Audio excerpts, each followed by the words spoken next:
హరి ఓం శ్రీమాత్రే నమః. అందరికీ నమస్కారం. నేనండి మీ సౌమ్య. ఆధ్యాత్మిక జ్ఞానం ఛానల్కి స్వాగతం, సుస్వాగతం. ఇవాల్టి వీడియోలో పారాణి, వివాహంలో పారాణి ఎందుకు పూస్తారు అనేది ఈ వీడియోలో మనము తెలుసుకుందాం. భారతీయ వివాహాల్లో, ముఖ్యంగా తెలుగు వివాహాల్లో పారాణిని వధువు పాదాలకు, చేతులకు పూస్తారు. ఇది స్వచ్ఛత, శ్రేయస్సు, శుభాన్ని సూచిస్తుంది.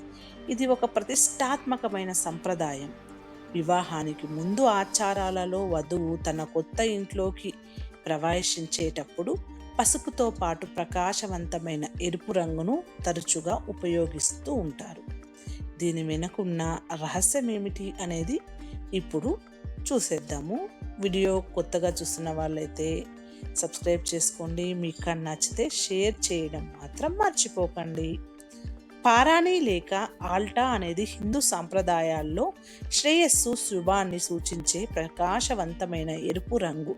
ఎరుపు రంగు వివాహిక స్థితి, ఆశీర్వాదాలను సూచిస్తుందని నమ్ముతారు. మతపరమైన ప్రాముఖ్యత కూడా ఉంది ఇందులో. మతపరమైన వేడుకలు, వివాహాలు, పండగల సమయంలో పారాణిని పూయడం ఒక సాధారణ ఆచారం. ఇది ఆ సందర్భం పవిత్రతను పెంచుతుందని నమ్ముతారు. ఇది దైవిక శ్రీ శక్తి, స్వచ్ఛత అనే భావనతో కూడా ముడిపడి ఉంటుంది. పెళ్లి కూతురి అలంకరణ విషయంలో ముఖ్యంగా పారాణి ఖచ్చితంగా ఉంటుంది. తెలుగు వివాహాల్లో పసుపు, మెహందీ వంటి ఇతర అంశాలతో పాటు పారాణి పెళ్లి కూతురు అలంకరణలో ముఖ్యమైన భాగం. దీనిని వధువు చేతులు, కాళ్లకు పూసి అందాన్ని మరింత పెంచుతారు. ఆమె జీవితంలో కొత్త దశలోకి మారడాన్ని సూచిస్తుంది. వివాహంలో ఇది ఆచారం కూడా. పారాణిని తరచుగా వివాహ ఆచారాలలో ఉపయోగిస్తారు. వధువు తన అత్తమామల ఇంట్లోకి ప్రవేశించడం లాంటిది. అక్కడ ఆమె మొదటి అడుగులు ఎరుపు రంగుతో గుర్తించబడతాయి. ఇది కొత్త జంటకు శ్రేయస్సు, ఆశీర్వాదాలను సూచిస్తుంది.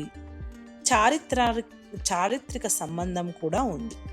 పారాణి సంప్రదాయం మహాభారత కాలం నాటి పురాతన భారతీయ చరిత్రలో మూలాలను కలిగి ఉంది. ఇది శ్రీకృష్ణుడు వంటి దేవుళ్ళ చిత్రాలలో కూడా కనిపిస్తుంది. అతను కొన్నిసార్లు తన చేతులు, కాళ్ళపై పారాణితో చిత్రీకరించబడ్డాడు.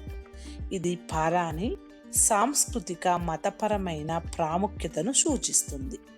ఈ విధంగా పారాణి వేసుకోవడం అనేది మనకి పురాతన కాలం నుంచి వచ్చిన ఆచారం కాబట్టి ఎక్కువగా వివాహాల్లో, వేడుకల్లో ఈ పారాణిని వేసుకుంటూ ఉంటాము. ఈ పారాణి గురించి మనం ఇప్పుడు తెలుసుకున్నాం కదా.